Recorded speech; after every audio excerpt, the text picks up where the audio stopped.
Hey there, and welcome to another edition of Snap Tackle Pod. I'm Mick Shaffer of KSHB 41. He is Dion, Clisso of PrepsKC. That's it. That's all you need for this show each and every week. You need nothing else because we provide all the knowledge. Actually, I provide the questions. Dion, hopefully you brought the knowledge again. Sometimes. We'll see. Occasionally. We'll see. It is Snap Tackle Pod. It is high school football galore here in Kansas City, and that is our topic each and every week on the show. We always start kind of looking back, Dion, so let's start looking back. I don't think Liberty North is interested whatsoever in any sort of debate as to who is the best big class team, at least on the western side in the state of Missouri, because they've been just running through competition. I don't think so. I think they are as advertised. And, one of those things that when I talked to Coach Jones before the season, he's like, well, we don't have a lot of guys who have that Friday night experience, and we don't have that, we got to figure out what we're about. And so they would go down to Bentonville, Arkansas, and they get down a couple touchdowns early, and they play them even on from the rest of the way. And they really, I think that was the best thing for them. They went down in a huge atmosphere, got on the field, got their feet wet. No offense to a Blue Springs South or a team that's not as good as them. If they play them in week one, they win by 4 or 5 touchdowns. I don't think it does them any good. Win or lose against Bentonville in that huge stadium with that huge crowd, the first game of the year where everybody's all amped up. They really got their feet wet. I think they looked around and said, we can play with these guys. We're good enough. They weren't shell shocked. And then they've basically been even with Bentonville and 3 to 4 touchdowns better than everybody else they've played since that point. Bentonville's just taking care of Kansas City schools these last couple of years. Yeah. Couple wins over Rockers. They came up and beat Mill Valley last year in the COVID year, a state championship team. It's a big time program. It's a huge school. They've got over 3,000 students. Yeah, it's a massive school. And it's kind of like Texas Light. I think their stadium holds 8 or 9, 10,000 people. And there's a Bentonville West too. It's not like they haven't split. Yeah, no, it's a huge deal. And there's a little Walmart money down there too. So, there's all kinds of money around that program. My sister-in-law is a former Walmart corporate employee and lives down in Rogers, and there's a lot of that money down there.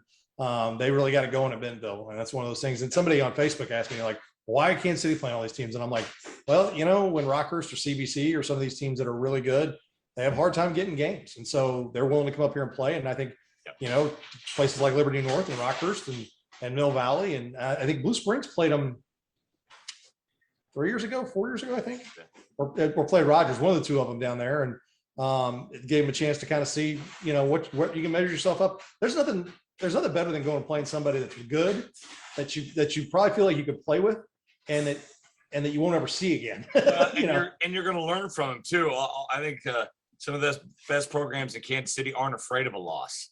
They're not afraid, especially now where everybody makes the playoffs. Kansas City, Missouri, nobody's afraid to take an L. No, and there's such thing as a good L. And if you're a Class 6 team going out and playing a Bentonville, it doesn't hurt you to play down, but at least you're playing a team that's the same size as you, or if you're a Class 5 or Class 4 team. There's some great wins out there. You can go up and play up a couple notches, and if you get a win, even an L, you get some bonus points out of that on the Missouri side. So no, it's a good. You're going to see Bentonville up here, or teams going down there for a while, I think. Hey, should we be talking about Park Hill South more? They're 3-0, and I don't know the first time they're going to lose. Taking a look at their schedule, this is the team that could end the regular season at 8-1, 9-0, I think. Yeah, I think so too. They got North Kansas City out there. That's probably their toughest run. Lee Summit, by the time they play Lee Summit, if Lee Summit isn't too banged up, they should be a lot better. That's a young team as well. So those are probably the two best chances they have. Briggs Bartosh, they're outstanding. Tailback's having a great year. Mudia Rubin, who's I think brother at Tanea Rubin is at Clemson. So they've got some really good players on that team. The thing about it is you wonder, they're playing in the Suburban Red, and along with Lee Summit, they're the only Class 6 team. And while Oak Park is better, and North Kansas City is really good, and they're a good Class 5 team, they're ranked.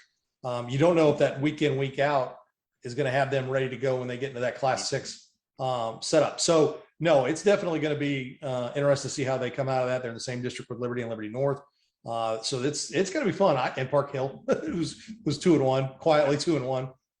So no, it's Park Hill South's the team to keep an eye on. But you just don't know when they get up against the Liberty North or the Park Hills or something like that, that if they've got that experience. That being said, they may be more healthy, and that might be the best thing for them too. Yeah, it's crazy, and there's no Park Hill South matchup in the regular season. No, that's happened every once in a while. I think it didn't happen right off the bat. Then they were pretty much paired up there for a long time. They're different conferences, but you figure that, okay, two district schools like that would always find a way to play. Yeah, I think this cycle they didn't, and it's interesting because this is the cycle where they made the move and moved some students from Park Hill to Park Hill South. So I don't know, maybe that was intentional, keep them apart for a couple of years before they get them back together.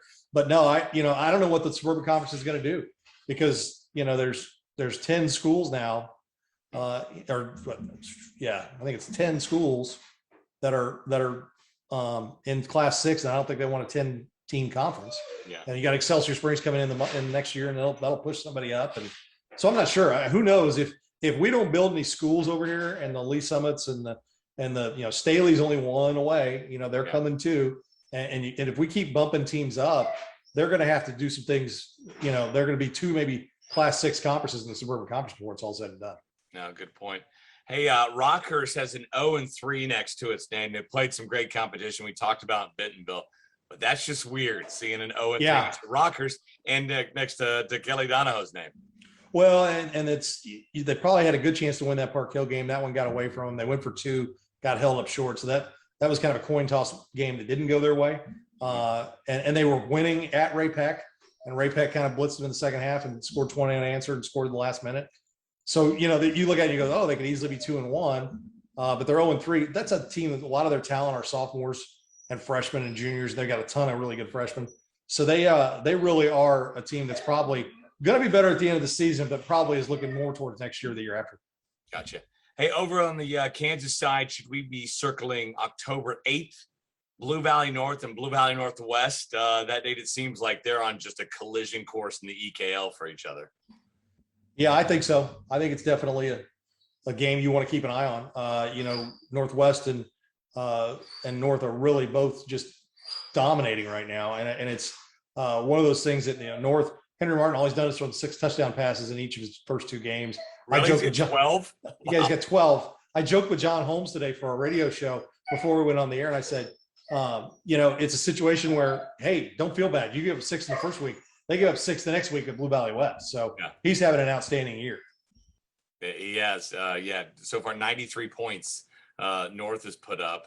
Conversely, Northwest in their 2 games has put up just under 90. Like we said, collision course, and both of them have played 2 good opponents. You look at Blue Valley West, and that's a good football team. I mean, they got tailback who's over 300 yards in 2 games. I mean, Northwest has got a Miege and a Blue Valley scalp already. So I mean, it's they're both playing really good teams, and you look at Miege, they got Aquinas this week, and they could be 0-3. You're talking about Rock. Then they got Rockhurst. Well, and let's mention the last Blue Valley school here that we haven't mentioned. Yeah. Blue Valley Southwest, a big win over DeSoto on the road last week. Yeah, and I was a little stunned by that. I thought it would be a toss-up game, but I kind of lean on DeSoto the last few years. But they're young. They've got a lot of new players at DeSoto, but they'll still be in good shape at the end of that run there. The end of the season, they're always usually pretty good. I know that the Mill Valley guy like you may have a differing opinion of that, but they always get better. Brian King does a great job. But hats off to Mill Valley's closest games the last 2 years have gone in those quarterfinals to DeSoto and have gone down to the wire. Yeah, but no, Blue Valley Southwest, good for them, and that's you're starting to see them get some success, and that could build. And they're in 5A, so they're in 5A, so you got them and Mill Valley and Aquinas and DeSoto, and it's gonna be interesting. Here's a team in 5A that we don't talk about because it seems weird to have them in 5A. Who's off to a 2-0 start is Spring Hill. They got knocked out by Mill Valley last year. They won a game in the playoffs to get there. So no, they just beat Paola and did it pretty easily. And so no, it's 5A. Like I think 5A maybe has less depth than 4A does on the Kansas side, but 5A has looked really good. Where on 6A you've got Blue Valley North and Blue Valley Northwest, and then there's probably a line, and then there's like a Blue Valley West Olathe North, and those 3 in there, and then there's like a line, and then you kind of come down the next notch there. No, I think so as well. Over in 4A, How awesome was that finish? Piper over Eudora. I think there are 9 seconds on the clock to begin the final play, and I think it was 50 yards. Yeah. Pass over the top to Ethan Walker as time expired to get a walk-off win for Piper over Eudora. Yeah, and so a shout out to one of the guys who does work for me, Ryan Walls, works for GoPowerCat.com, and he's at that game, and he's in the right spot. I mean, basically they threw the ball to him more or less, and he got that shot. And the cool thing about it is, I don't know if he ever even intentionally, the scoreboard was behind him, so you could see the clock running as they were getting ready to do that play, and then and they were in looked like a man coverage there, which I don't know what that was about, but they beat him over the top and got that win. And it's funny because last year in the playoffs, Eudora scored 16 points and went for 2 touchdowns and 2 2-point conversions in the last 5 minutes and scored in the last 20 seconds to knock Piper out. Wow. So they've kind of handed it back and forth. Both those teams are good and are going to get better. I mean, they're younger teams. So hats off to both those teams. And that might be the finish of the year so far. I don't know about the game of the year. Funny, the next night you saw Jacksonville State beat Florida State in similar fashion. I'm like, I saw that last night. I've already seen that. And I'm just glad for our sakes that Ryan Wallace was there. And he's like, he said, he goes, I'm standing there and I'm thinking to myself, they're probably not going to get it in, but if I don't hit record, because Eudora had just scored with like a minute left. Oh yeah. And it was apparent, it looked like, okay, Eudora's going to win this thing. From the 50. Puts together a couple plays and wins the game. That was amazing. All right, so let's look ahead here to week 3 in Kansas, week 4 in Missouri. Dion, let's start with your Kansas side, Remax Big 3, and you got to start with the Holy War, right? St. Thomas Aquinas at Bishop Miege. Aquinas 2-0, Miege 0-2, but Miege played the tougher competition, probably. So far, I think this is maybe a more even matchup than what their records might indicate. And I think Aquinas played St. James, and they played Lutheran North from St. Louis, which has still got some dudes. They don't have Carl Reed, the coach, who led them to a state championship, and that's still a really good team, and they've got D1 talent. And that was a shootout. That was back and forth all the way until a pick 6 late kind of iced it for Aquinas. And Sean Carroll, their outstanding tailback at Aquinas, is really doing a great job, and I think they're really pretty dominant. But John Holmes said, he goes, about a quarter into that game last week, he goes, we started to find our footing. He goes, we're kind of starting to put it together. A lot of new places. Now, I've had people tell me they don't look like the Miege team of 4 and 5 years ago. And I said to somebody, well, you mean the Miege team that was the best team in Kansas, no matter what class? Yes. Yeah, it's going to be hard for them to continue to open with Blue Valley North and Blue Valley Northwest. We just talked about it. Yeah. They could be the top 2 teams in Kansas, maybe outside of Derby, right? Yeah. Yeah. So they're, Miege, I think this is going to be a good one. And both were on the road. Yes. Yeah. No kidding. This is their first game at home.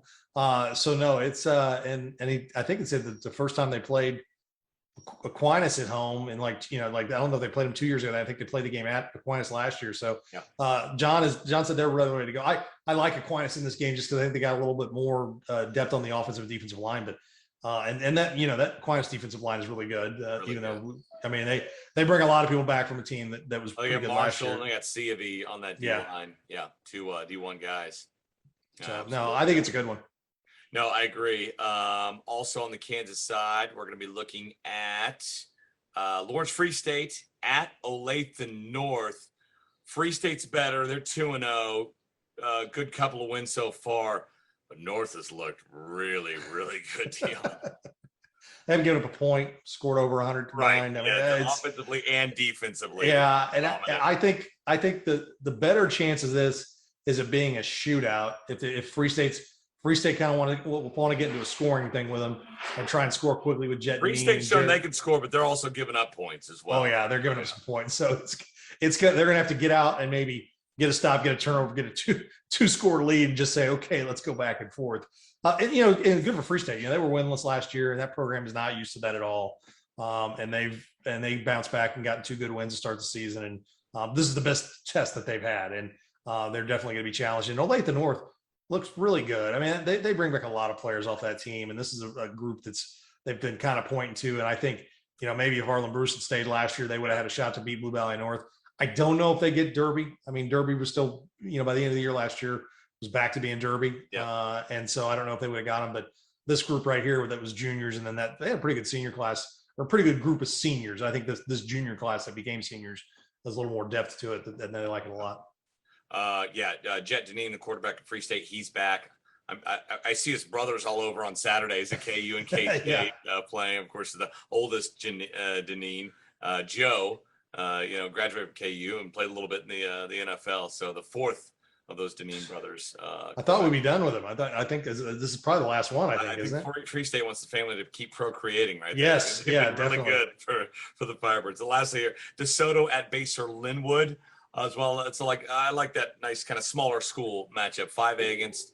Is Baser 5A or they're 4A this year? They're 4A for now. I think they may be in 5A the next time around, and they are playing a different brand of football than they played the last couple of years. They are running the ball a little more. Zach Sizemore, their tailback's having a great year, and he was a really good tailback last year. But they threw the ball a lot more last year. It's a shame they lost Jordan Brown, their outstanding receiver, to Free State.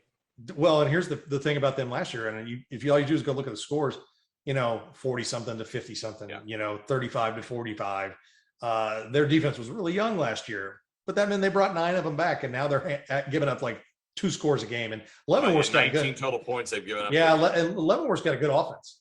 They can move it up and down the field. They got some good players, and they held them to just 12 points I think last week. So it's a different little Baser Linwood team. They got a defense that can play, and DeSoto is young in spots, and so when you're running flexbone. Sometimes those first few weeks, if you're young and trying to learn those mesh points, it takes a little while. But I talking with Coach King, he said, we're getting there. He likes it, and that they're always better at the end of the season, and they usually start pretty good. So they've been, the only problem for DeSoto is Aquinas and Mill Valley. Yeah, I mean, they ran into. I mean, the best year they had was when the last time they were in 4A was like maybe Miège's best team. Brandon Miège, yeah.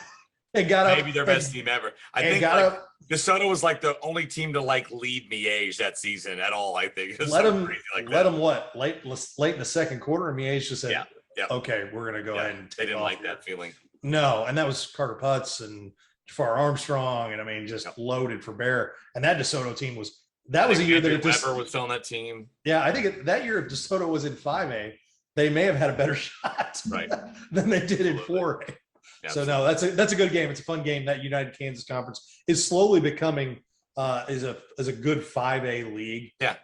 And I think if I'm not correct, I think Piper's moving back over there, aren't they? Are they next year? And then there's a Topeka Seaman I think is coming in too. So what they're trying to build is a good 5A league, even though Lansing has dropped down to 4A. I think Lansing is always going to kind of be on that line. Mm-hmm. And Piper's probably headed to 5A at some point. So many teams on that 4A, 5A line. You got Spring Hill that's over it now, and there's Piper, and then there's Baser. You never know. Yeah. So no, I think that's a good. They got Shawnee Heights in that league, and so that's a fun league, and that's a really good game. That might be for the league title right there. All right. Lastly, here, Missouri, Ray Peck at Lee Summit North. I mean, this is a no-brainer right here. I like the way Lee Summit North's playing. They're just taking care of their business. They haven't played the schedule that Ray Peck has, but they have handled who they have needed to, handle. But the only thing that I fear for Lee Summit North is Ray Peck's going to be ready to play football. They don't want to be 2-2. They don't want to be behind Lee Summit North in a district. This is a district implication game here. So this is a positioning game. So they're going to be fired up. I think this is going to be a good, tough physical game. I think, that Liberty North did dominate that game. But there were a couple little chances there where guys were open and running down the field and, ball just off their fingertips for Ray Peck. So there were some scores that might have changed it up a little bit and changed momentum and maybe brought that game back into question a little bit more. That didn't really happen. They got up 21-0 at halftime and never looked back. But, let's not forget that, Jaden Doss is on that Ray Peck sideline. They've got a lot of good players, but hey, there's 11 back on the Lee Summit North offense. And their defense has really improved this year. And that may be the biggest difference for Lee Summit North. We know their offense is good. We know they can score. But if that defense is holding teams to, 10 points here, 14 points there, that really makes them a player. And let's not forget, the Liberty North Park Hill South group goes to one side of the state bracket. The Ray Peck, Rockhurst, Lee Summit North group, Lee Summit West, who's 3-0, quietly, goes to the other side of the bracket. So the dream of the all Kansas City State Championship is definitely viable this year. Yep. Platte County at North Kansas City. That's also one of your Remax Big Three games of the week. Platte County kind of coming out the gates slow, but I mean, this is a team that's been to back-to-back state championship games. You figure they're going to be a team that gets better and better. You know, their defense is pretty good, and their offense is kind of a work in progress. They got new players, and they're rebuilding a lot there. But no, this is a game, and you talk to both coaches. They really like this game. They're both in Class 5 now. They're both going to be in Class 5 for a long time. There's a good possibility within a few years they could be in the same conference. They like playing this game in the regular season. They played it the postseason last year as well. So this could become one of those nice little, you know, as Platte County Kearney was when they were both in 4A, and then Smithville and those guys got in the mix. Now North Kansas City is in that mix in 5. So it's definitely become a good rivalry. And I think North Kansas City, you know, that defensive line they've got so outstanding. And unfortunately for Fort Osage last week, they had the left-hand side, two of their guard and their tackle, I think it is, on the left-hand side, their seniors had COVID. So they were without. That's not the team you want to be without. They were sacked 11 times last week. And so you want to be healthy on the offensive line when you play North Kansas City. Well, I mentioned Platte County out of the gate, so they're 2-1 on this. Yeah, I lost Park Hill South. They're 1-2. They lost bad to Park Hill South, but as we talked about, Park Hill South might be one of the surprise teams this year. They've come out of the gates fast. All right, last but not least, Summit Christian and Lafayette County. I like when you go off the board, off this outside the box, off the radar there, Dion. Well, and this is, you talk about a game that's become a rivalry, and that these two coaches scheduled this non-con game, and they played when Summit Christian was down in Class 2 before they got the success bump up to 3, which is, they'll tell you, they're not shy about telling you they were 1 or 2 students away from being Class 1. And they were in Class 2 and then got the success multiplier because they went into the district championship game. They won a couple district championship games, and now they're in 3.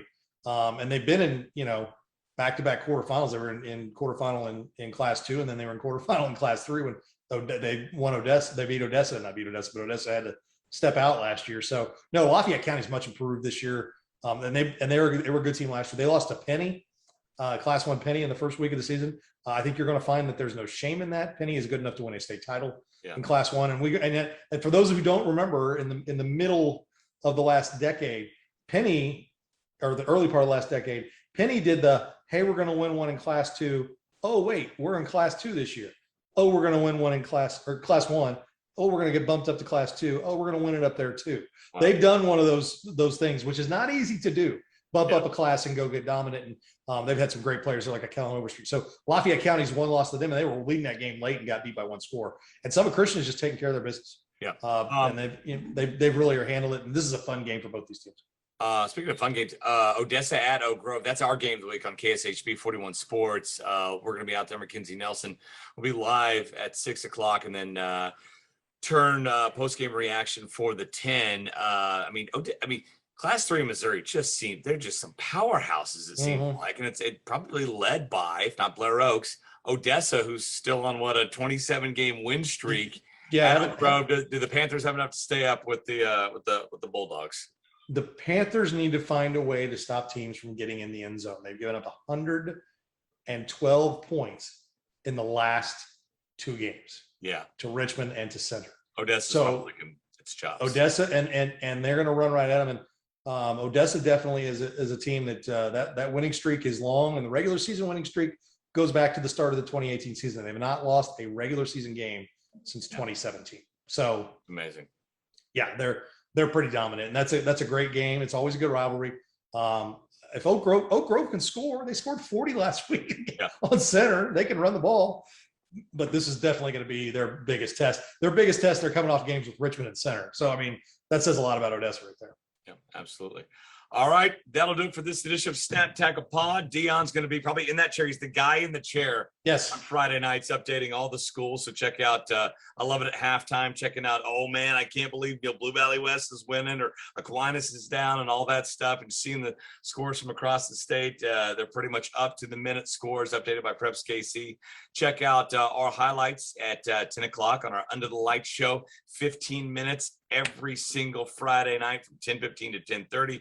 Dion will appear on that show of Highlights for PrepsKC, our own highlights as well, and then full coverage throughout the night and the next day at PrepsKC.com. Did I cover it all? Yeah, that's it right there. That's what we do. All right. For Dion, I'm Mick. We'll see you next time right here on Snap Tackle Pod.